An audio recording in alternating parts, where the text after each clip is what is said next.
Hello, friends. So I was invited to speak at another local real estate meetup. This one actually is focused on multifamily, and they actually gave me a topic that I thought was pretty interesting.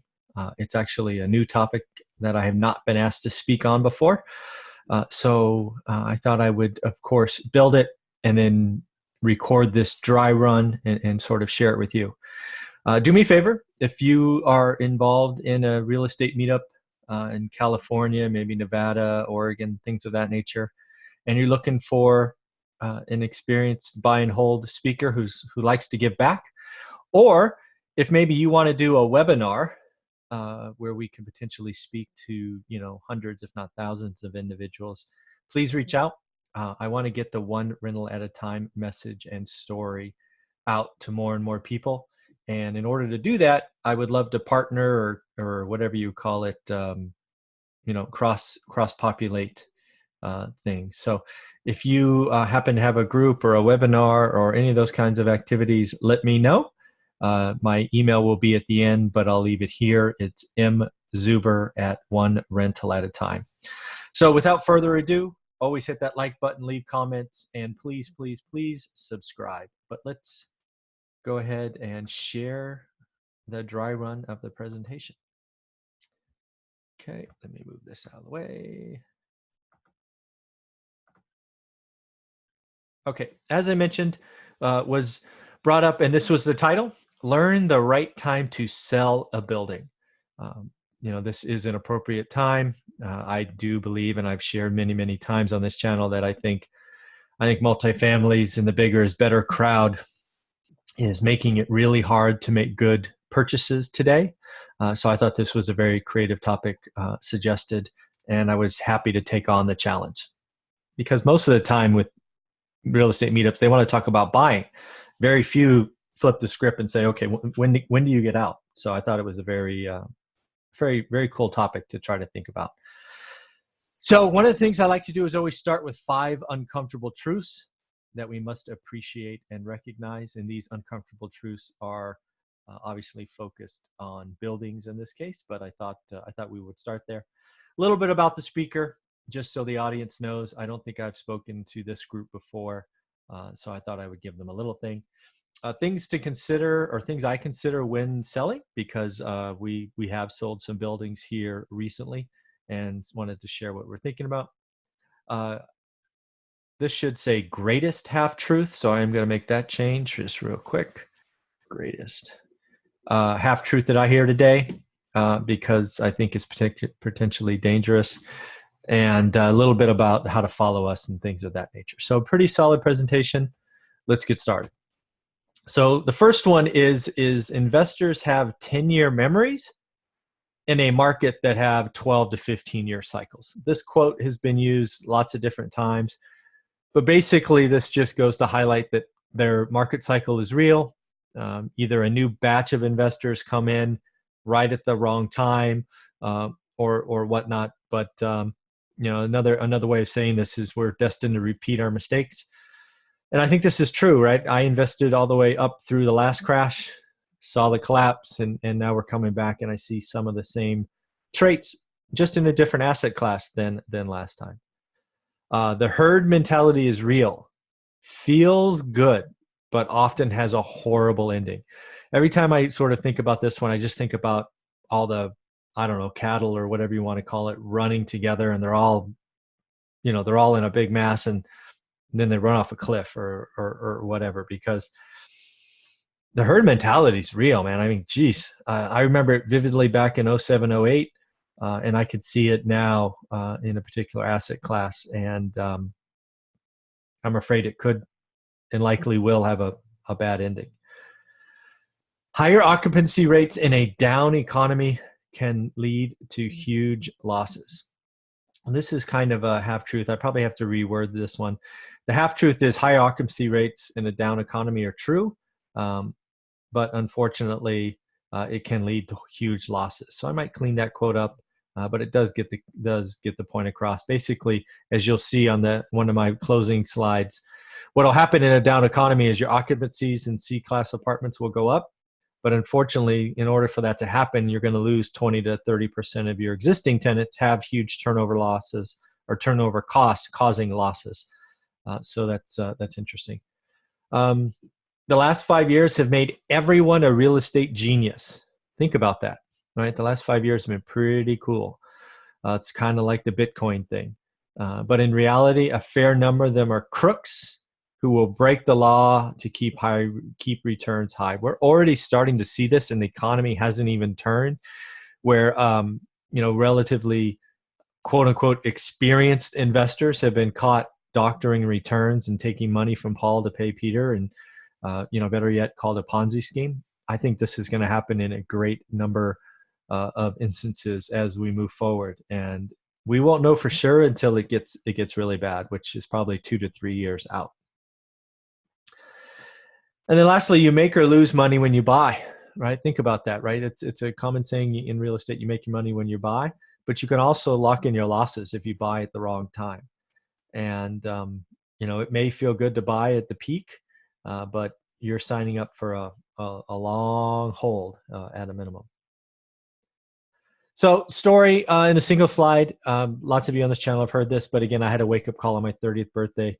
Basically, had family responsibilities, was climbing the corporate ladder, was making a decent living, but spending it all, and realized that was not a path to great financial success. Right. I traveled 100,000 miles on airplanes, too many nights in hotels, did not have a great quality of life. We spent a year looking at our backyard, which, all the books said to do, didn't work out. We found Fresno, that was 2.5 hours away, and kind of never looked back, although we did play with Texas and Arizona and Nevada kind of in 08, 09, but never made the commitment. Our first rental experience would crush most people. This is the Norris Drive story. I've done plenty of videos on it, but basically we find one, move them in, they never pay rent again, and we suffer a $15,000 or $20,000 loss. We rode, again, think about our journey, right? From 03 to 2019, we rode up, we rode down, and we rode back up, and we survived and prospered. And that's because we continually stayed engaged in the market. And I have a slide here called about our core beliefs, and we'll share those there. We sold, quote unquote, exchanged assets that were grossly overpriced. In 08, that's houses. Today, that's C-class apartments. And we're happy we did. We do stay in the affordable markets, Class C, maybe Class B properties, depending on where we're buying them in the market cycle. We're always in the market, so we can see and, more importantly, feel the market shifts, because it really is a feeling you get when everybody starts talking about things, and you go to meetups and half the people in the room are new syndicators or whatnot. It can be pretty scary. We now give back via speaking engagements like this. We have a YouTube channel called One Rental at a Time that gets daily videos, which this is obviously on. We have a book available on Amazon, both in paperback and Kindle, that we are very proud of. It writes about our entire 15-year journey from a single house to financial independence. And we've also released a course because there are so many people looking to get started and don't know what to do. So we help them learn their market and make good decisions. So here's the deal. Every part of real estate has a cycle, right? This should look familiar. It's basically an economic graph talking about there are good times, there's a top, then it gets ugly. The thing about it getting ugly there is it's dramatic, but relatively short-lived, right? It's shorter than the recovery. But I've lived through that, and wow, it could be painful. But really the point of this slide is not only is that chart real, but you have to step back and realize that every aspect of real estate has its own graph, and the graphs are not the same. They kind of overlap, and you have to stay engaged in the market to see it, right? Single family homes have their own cycle. Apartments and values and cap rates, they have their own cycle, and they're not in sync. Lending has its own cycle. Sometimes it's easy, sometimes it's hard. The general interest of the average Joe has its cycle. Sometimes they think it's the greatest thing, and sometimes they run away. Construction, sometimes it's popular to build, sometimes it's not. Rents go up, concessions go up, right? So they all have their own real estate cycles. And When you start to get engaged in the real estate market and you start looking at deals and areas, you'll realize that even areas have cycles. And it's this relation and always being engaged and watching that you can see it. It's never about just a point in time. You got to know where the trend is and kind of where it's going. But here's the real point of this, I think, and this is what I think is going to lead to a lot of pain. The business or the economic cycle is real. And to think about this, first off, we're clearly out of the recovery phase from the recession, right? We're 10 or 11 years in. We're clearly in the longest expansion or recovery, or whatever you want that word to be, in history. So we're closer to the end than the beginning. I'm not calling an end because that's foolish. But I do want you to think about what happens when this thing rolls over. And more specifically, not what happens to you, the investor, right? With the tech job or whatever it is, but think about your tenants.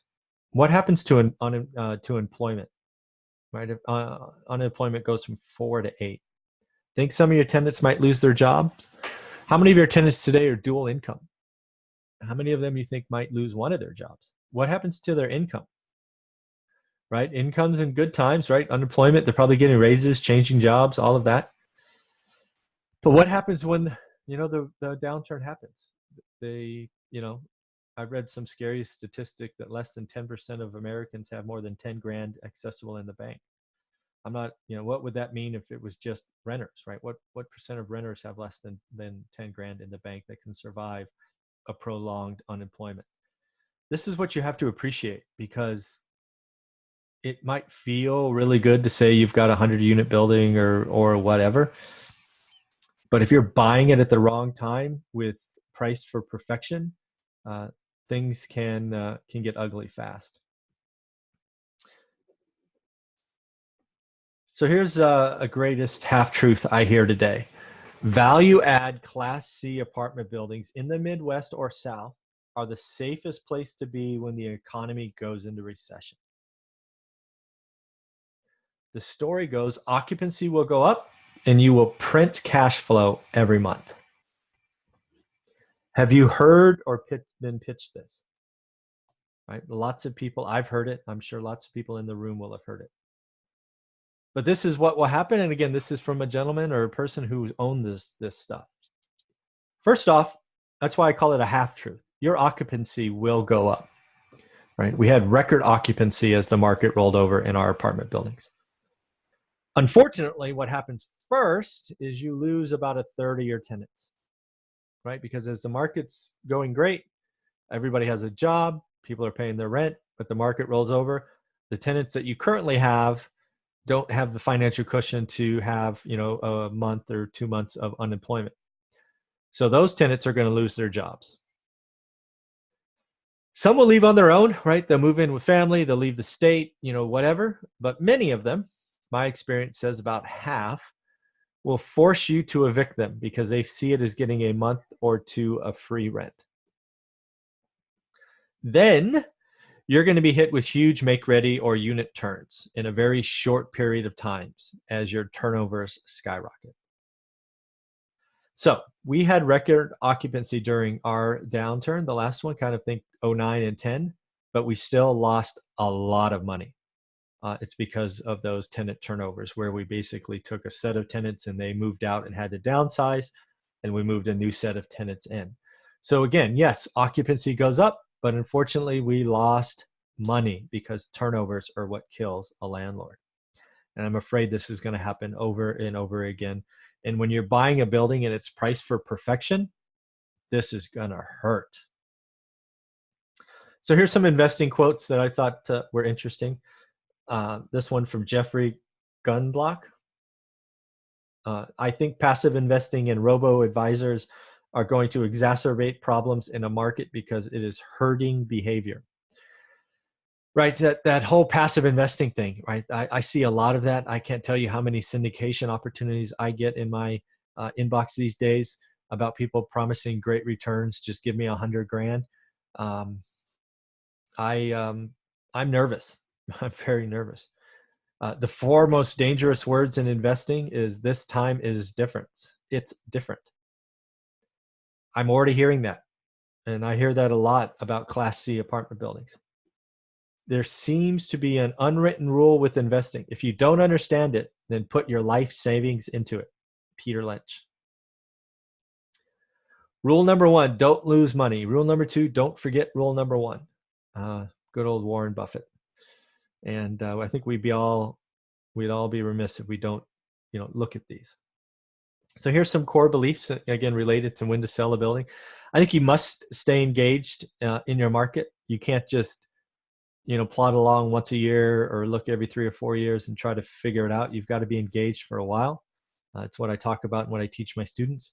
The business cycle is real, and you have to understand the business cycle, and more importantly, how that business cycle impacts your tenants, because that is what you need to appreciate, plan for, budget for. The herd mentality of investors is dangerous and needs to be avoided, really avoided at all costs. You don't want to get caught in the herd because it, again, may feel good in the moment, but will end badly. Most tenants are great people, but have very little financial cushion. So when they lose a job or they have an emergency, they have to make tough choices, and sometimes that's not paying rent and leaving in the middle of the night and moving in with family and just all of that. I do believe housing is a basic need, and thus it is if one part of the market is too hot, you just look elsewhere. And then finally, if somebody wants to overpay by 25 to 30% in one of the buildings I own, then I'll take the profit and reinvest elsewhere. So what do we do now? We're still adding to our portfolio while we are selling some of our Class C apartment buildings for ridiculous prices. We are still buying and growing our portfolio, so we're net positive. But usually we're buying today with seller financing. We are selling our overpriced buildings and repositioning debt and equity. And today, adding smaller units, as bigger is not always better for the first time in 20 years. We are finding slumlord properties and creating pride of ownership rentals that we actually sell to new landlords. And of course, we spend a lot of time giving back. I have a YouTube channel called One Rental at a Time. If you happen to like daily real estate content, please subscribe there. We did document our 15-year journey via a self-published book available on Amazon titled, you guessed it, One Rental at a Time. And then finally, have created an online course to help new investors learn their market, because I think you have to learn your market in order to make decisions. And you can find all about us and that course and all of that on our website called onerentalatatime.com. All right, any questions? That happens to be a picture of our book. So if you go on Amazon and look for it, you will see it there. So hopefully that made sense. There were a couple of words I need to clean up. Right, I started creating this at like 5:15 in the morning, so I'll clean that up. But I thought it was pretty good. I thought it addressed the main aspect of what we do. So really, we don't look at numbers or cap rates or anything of that. We stay engaged in our markets and look for when the herd is coming and we get out of the way. So let me know what you think. Leave a comment, please subscribe, and have a great day.